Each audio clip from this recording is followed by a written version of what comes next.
It's been a long time coming, but now, finally, we have seen Animal Crossing New Horizon, and I could not be happier.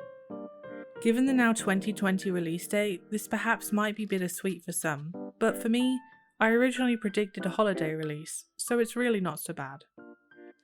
I've taken my time to compile notes, read any and all interviews, and obsessively watch the treehouse footage, and now, I'd like to bring to your attention everything that you need to know about Animal Crossing New Horizons. Right off the bat during the E3 treehouse footage, one of the first things we are treated to is the interior of your tent. There's nothing really special here. What's more notable is just how much more precise it is to rearrange furniture. This will no doubt make your interior decorating a breeze, and is a welcome change from New Leaf, that's for sure. Standing idle long enough brings up a small map in the bottom right corner. From a first glance, we have a much larger area to work with than before, and most importantly, it appears the surrounding beachland of your island makes up a far larger portion than we have ever seen ever before. Not only can you pitch your tent on the beach, but you can place, well, just about everything. Don't quote me on that though. I'm not aware of any limitations, but from the footage I've spent far too long eyeballing, it seems you have quite the creative freedom here, so go wild. Inventory space has increased, from a nice 15 to a now cool 20. It's an improvement, but I'd still have liked separate storage for tools. Speaking of separate storage, did anybody else catch what appears to be a clothing tab beneath your open inventory? I'm not sure if this is just a means of accessing patterns, or if clothing and perhaps accessories are now going to be stored separately. Oh, didn't you know, Tom Nook is now a competitor to Apple and Android. From the early stages of the game, it appears you don't have much more than a handful of apps available for your Nook phone, but it has been confirmed that more will unlock as you progress. It seems like Timmy and Tommy didn't just tag along for a free vacation after all. They're still being forced into child labour. Good news for us, not so much for them, but hey, it means we can sell off all of our junk.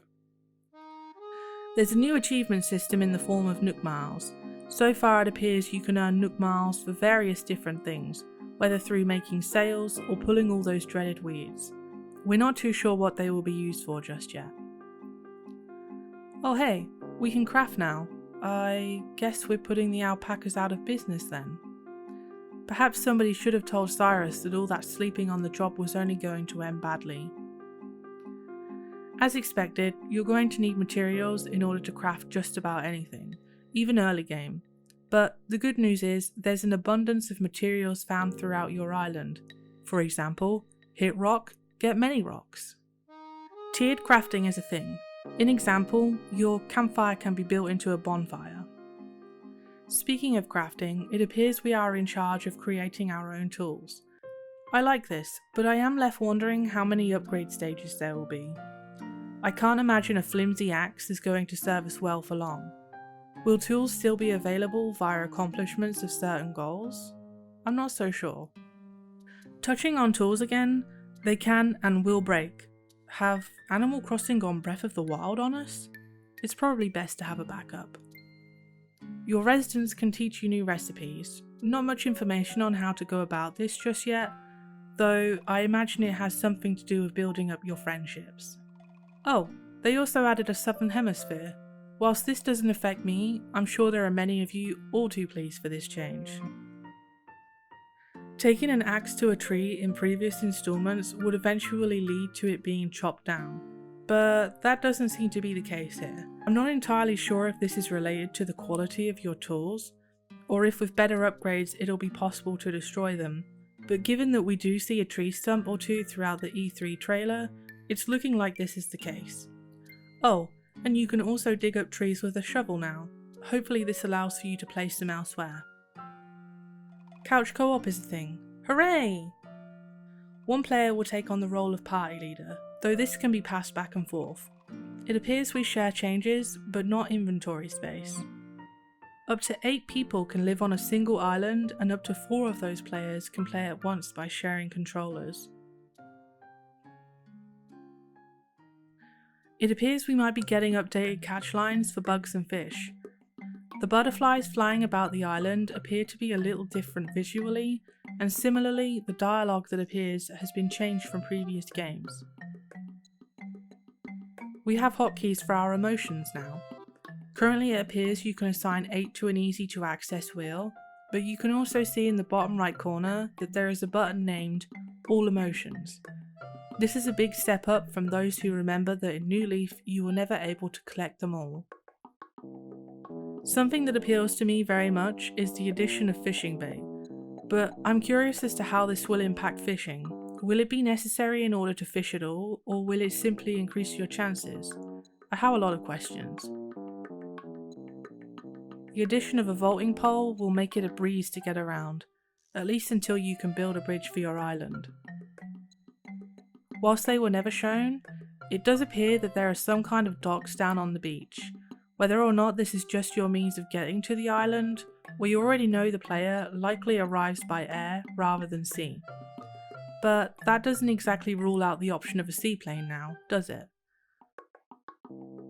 Those with a green thumb will hopefully be pleasantly surprised to know that planting flowers is just a little different than before.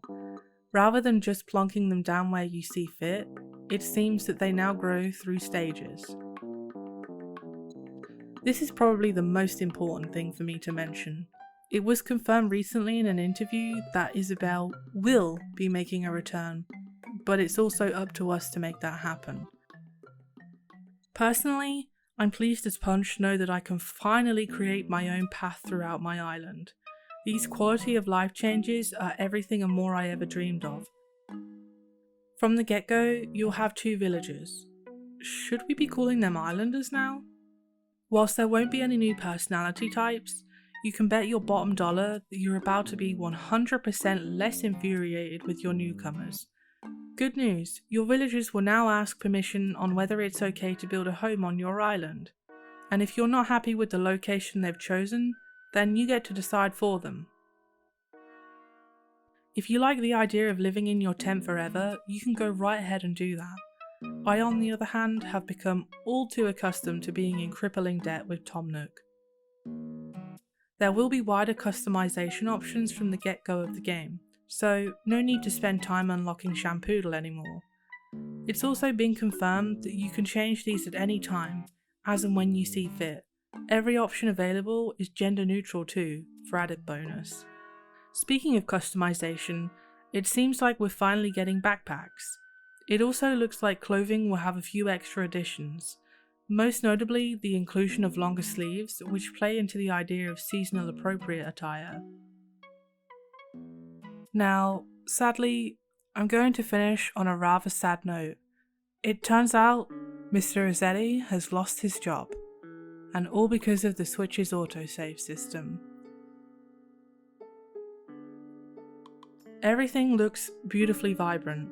I know some fans are feeling rather conflicted and have said that the colours look somewhat muted, but for me, personally, I love it. It's a little less detailed than it could be, but this side of simplicity is an acceptable one and more than appropriate for the series. Just know that I can't wait to spend countless hours on my own island. I'm so ready to experience the wind blowing through the trees, the sun shining down upon us, and the waves lapping against the sand. And, as always, the crippling debt courtesy of Tom Nook. I can't even begin to predict just when we will be hearing further news on New Horizons, but once we do, I'll be sure to take another in-depth look. That said, I'm curious just to know what you think so far. Are you pleased with everything shown? If you enjoy my ramblings, then please consider subscribing. That's all for today. Bye bye.